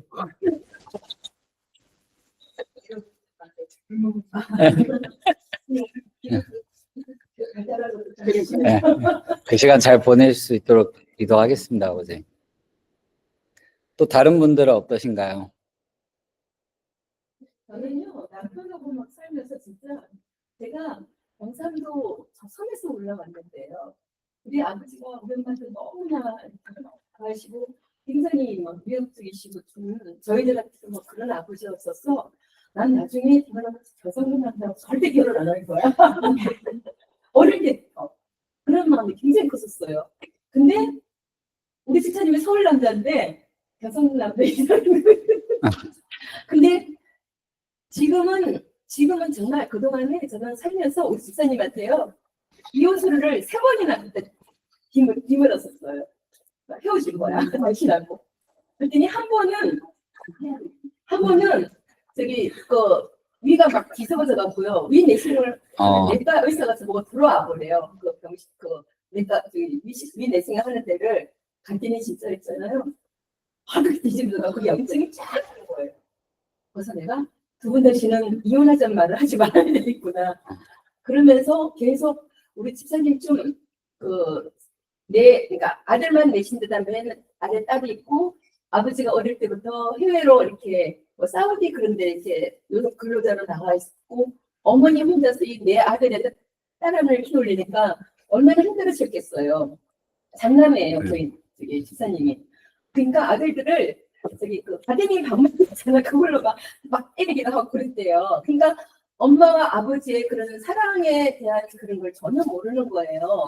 어릴 때 아빠의 부재 때문에. 그래서 여자한테 어떻게 해야 되고 그런 거를 갖다가 못 배운 거나 마찬가지죠. 그러니까 그런 거에 대한 감정 표현이나 그런 것들이 안 되는 거예요 한동안. 그래서 제가 그것 때문에 너무 힘들어갖고 정말. 그래서 저 정말 헤어지려고 정말 몇 번을 시도를 했어요. 근데 하나님 그럴 때마다 하나님께서 왜 네가 하려고 그러냐 막 그런 식으로 계속 말씀하시고 막 그러면서 하나하나 자꾸 기억하기 시작했어요. 그러면서 지금 이제 나이가 드니까 이번에도 저희 이제 싱크대를 교체를 하는데요. 자기 운동기구가 베란다에 쫙 가득 채워놓고 그걸 못 빼게 하는 거예요. 그래갖고 계속 하나님께 기도했어요. 하나님 이번에 싱크대 교체하면서 우리 가족이 하나 되게 해달라고 계속 기도했어요. 근데 신기하게도 하나님께서 정말 그 기도를 들어주셔갖고 그 모든 것을 정리하고 싹 다 빼고 집이 32평이 마치 42평이 된 거예요. 커버리고. 그래서 어제 제가 은근히 물어봤어요. 진짜 우리 집 이렇게 가니까 마음 당신은 편하지 않아? 그랬더니 그 자존심을 있어갖고 모르겠네요. 근데 요즘에는 옛날에 제가 그 남편을 향해서 막 판단하고 비판하는 그런 것들 하나님이 하나하나 만져가시면서 이번에 또 이런 그걸 하면서 계속 기도하면서 하나님이 하나 되게 하셨고 그리고 또 한 번 비우게 하심으로써 이제 어느 정도 이렇게 이 나이에 이제 70이 넘었는데 이 나이에 평성을 찾아가는 것 같은 느낌. 가정의 가장과 아내와 그런 자녀들의 그런 역할들이 이렇게 되는 것 같아서 저는 조금 하나님께 감사해요. 그러니까 정말 하나님은 우리가 기도하면은 하나도 그냥 흘려버리는 게 없다는 것을 저는 매 순간 그걸 느끼니까 정말 하나님의 은혜가 너무 놀랍고 하나님이 정말 우리를 위해서 우승마늘을 창조하시면서 우리를 먼저 짓기보다는 우리의 필요한 모든 것을 다 준비해 놓으시고 그래 니네들 이거 내가 해놨으니까 니네는 이 갖고 누리고 생각하고 반상해 그리고 하신 것 같은 그래서 저는 항상 새벽에도 막 새벽 기도를 깨어나면서 하나님 감사해요. 제가 오늘도 하나님이 공기를 바람을 느끼게 하고 저 별을 볼 수 있게 하시고 그러면서 막 뛰어나와요 저. 그래서 그 하나님 은혜가 너무 감사해요. 진짜. 저는 진짜 네, 진짜 저는 그 이혼수를 그리고 나중에는 제가 공무원으로 퇴직을 했잖아요. 그러니까는 나중에는 내가 이혼하고 싶어서 내가 내 연금을 연락해서 못하겠어. 그렇게 말할 정도로까지 네. 했는데 제가 그게 다 그때 못했다는 거죠. 내가 깨닫고 네, 늙음하게 잘 살아가려고 노력하고 있어요. 네. 네. 한 번만 더 나누고 저희 뒤로 넘어가서 마무리하도록 하겠습니다.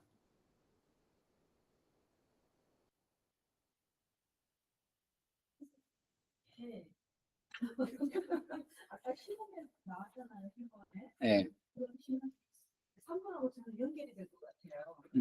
그거를 말때라는 게 하나님의 음성으로 뭐든 다 내가 하려고 했을 때 뭔가 되고 보통 그렇게 있었잖아요. 근데 이제 미래를 자꾸 견제하면서 결국 그 말씀을 그 사모님이 이걸 통해서 하나님이 저를 위로하신 거잖아요. 힘을 내라고. 네. 내가 너를 보고 있다. 내가 안다. 너의 고통을 안다. 이걸 너무 위안이 근데 정말 그 아무도 만약에 사람이 나에게 다가와서 뭐 정말 목사님이나 전도사님 글쎄요. 내 주변에 있는 모든 사람들이 와서 나한테 그런 말을 해줬다. 힘을 가는 낼 수 있었을까? 그러니까 나는 이제 그때 하나님이 나를 보고 계신다는 거죠. 근데 와서 꽂힌 거죠, 내 마음속에. 그래서 아시는구나. 하나님이 모르시는 게 아니구나. 그래서 그게 힘이 됐던 것 같아요. 그래서 그거를 이제, 그래, 그러면 하나님 믿고 살자. 그래서 공개할 수 있었던 것 같아요. 그래서 지금 나도 이제 지금 네. 앞으로도 잘 끝까지 믿고 가시길 바라겠습니다. 그럼 우리 넘어가서 그 다짐을 지금 이 시간에 그냥 돌아가시면서 얘기를 하고 가는 게 나을 것 같습니다. 그래서 뭐 다 먹은 거여서 괜찮습니다. 제가 한 분씩 돌아가면서 오늘 말씀에 비추어서 나 한 주간 이렇게 살아가 보겠다라는 그 다짐을 말씀해 주시면 좋을 것 같습니다.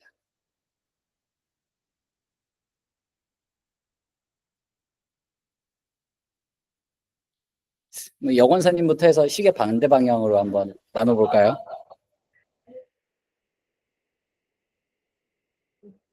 너무 선사해서 아니요, 아래 생활의 아로마. 한 주간 오늘 말씀에 비추어서 이런 실천을 내가 해보겠다.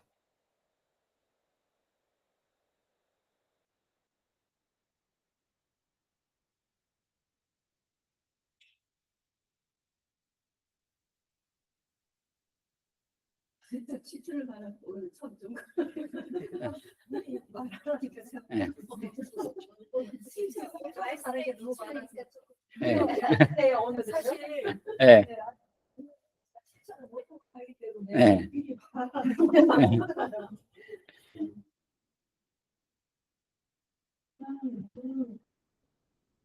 주변 사람들한테 인내하는 것도 하나의 실천 아닐까. 음. 못마땅한 자녀나 남편이 있고 그냥 내 힘으로 고치려고 하면 안 되잖아요. 잘? 네. 이제 남편이 고쳤으면 하는 것도 있고 가장 가까이 자녀랑 잘 안 되더라고요. 계속 내가 막 가려고 하니까 지점도 주고 나도 힘들고 남편도 힘들고 나도 힘들고 그런 게 항상 그렇지는 않는데 그런 경우가 있어요.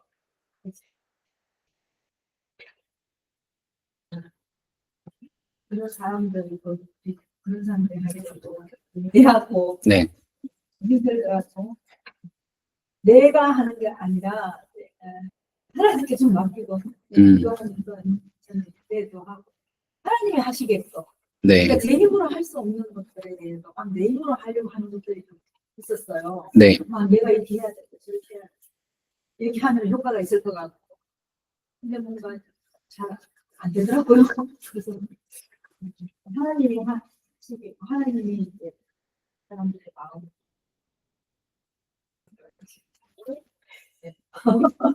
하나님께 맡기고 인내하도록. 네, 알겠습니다.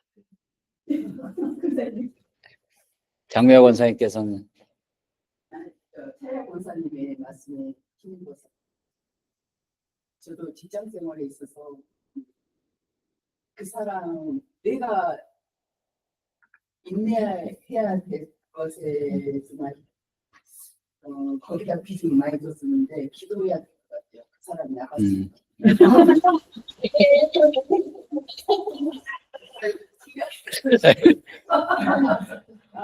내가 참고 인내하면 좀 나중에 그렇게 되겠지 했던 것이 이제 오늘 좀 바뀌는 것 같아요. 하나님 스타일이 바뀌었지만 네. 생각도 못했어요. 네, 그래서 내가 믿음생활을 하기 때문에 내가 이렇게 하고 참아야지 이렇게 생각을 하고 있었는데 하나님 이제 좀 기도를 바꿔서 해야 될 것 같아요. 하나님께서 좀 치워주시고 내가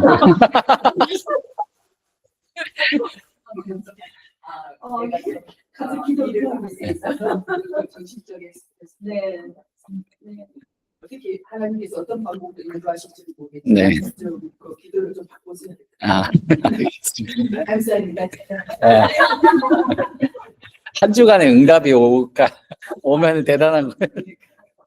다른 것도 이렇게 하나 하시지는 못했는지 모르겠지만 그 기도도 같이 네. 백 권사님께서는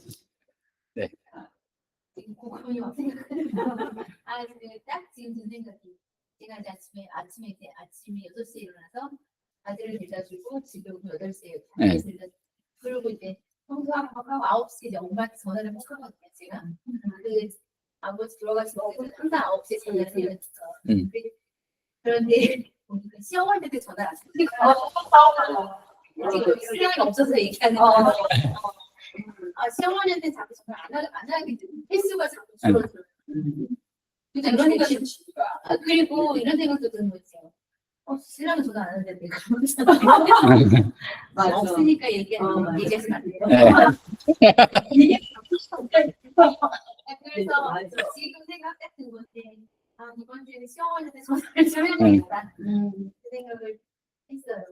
여기서 뭔가 나를 살리신 하나님이 하갈이 있었잖아요. 그러니까 시어머니도 엄청 기도 많이 하시거든요. 지금 그냥 같은 생각이 시어머니 생각이 나가지고 전화를 한번 그런 생각을 했습니다. 알겠습니다. 꼭 전화 드리시게. 네, 김정희 권사님께서 되게 외로웠을 것 같다는 했어요. 아예 아빠인 남편도 자기 편이 되어주지 않고 같은 여자인 사례도 자기 편을 안 들었을 때 그런 진짜 너무 외로웠을 것 같아요. 근데 결국에는 하나님이 그 마음을 아시고 어느 누구에게보다 가장 같이 위로와 약속을 해주셨잖아요. 근데 이거는 약간 다르긴 한데 저도 요즘에 남편이 대구로 발령이 나서 일주일 내내 이제 떨어져 있다 주말에 있어요. 올해부터 그렇게 자녀가 한 2년 정도 된것 같아요. 가까 그렇게 또 이제 아이도 이제 감사하게도 취업을 바로 돼서 이제 직장에 나가서 거의 이제 혼자 거의 지금 혼자 그래서 가끔 외로움을 느낄 때가 있어요. 혼자 있다 보니까. 근데 이제 요즘에는 교육장이 되다 보니까 반부담으로 사실 말씀을 좀 전보다 좀 많이 네. 듣긴 했는데 그런 저의 외로움을 한 줄로 조금 더 말씀을 좀 더 많이 읽고 더 많이 기도하고 하나님으로 인한 기도를 찾았으면 좋겠다는 생각을 했습니다. 그렇게 실천하려고 노력하겠습니다. 네, 알겠습니다.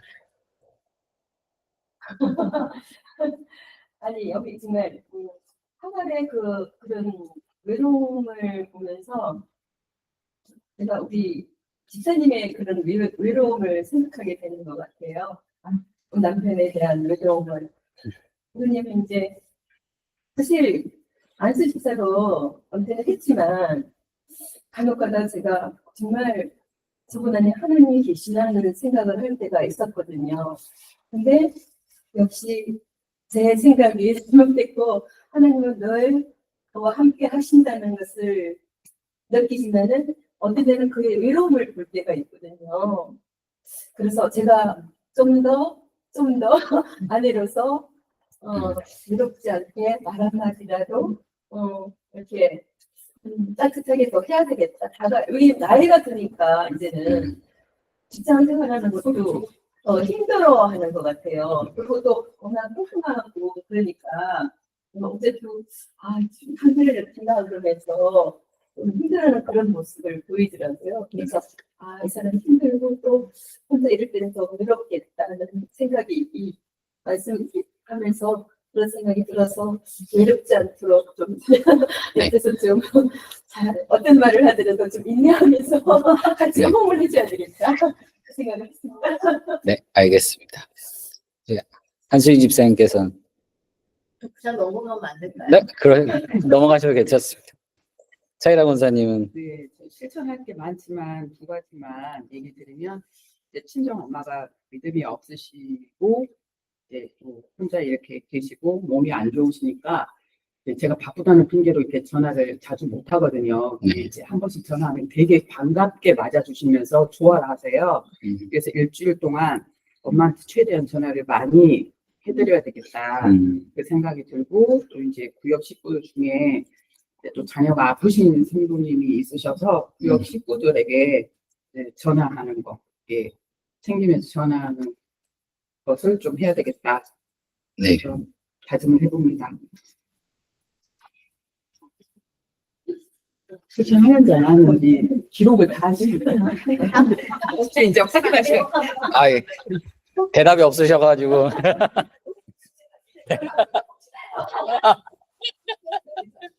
네, 알겠습니다. 한 주간 다짐들 다 잘 해내실 수 있도록 저도 기도로 동역하겠습니다. 네, 기도하고 마치겠습니다. 사랑과 은혜가 많으신 하나님 아버지, 오늘 창세기 말씀 속에 하갈의 삶을 살펴보았습니다. 주님께서 작은 신음소리도 듣고 계시고 그냥 지나치시는 분이 아니시고 하나님의 자녀의 목소리를 듣고 계신다는 사실을 우리가 삶 가운데 위안으로 삼으며 광야 같은 우리의 인생길 많은 시험과 역경과 고난이 있고 내일 일 어떻게 될지 모르지만 주님 아버지만을 의지하며 나아가는 인생을 살아가게 하여 주시옵소서. 감사드리며 예수님의 이름으로 간절히 기도드립니다. 아멘. 고생하셨습니다.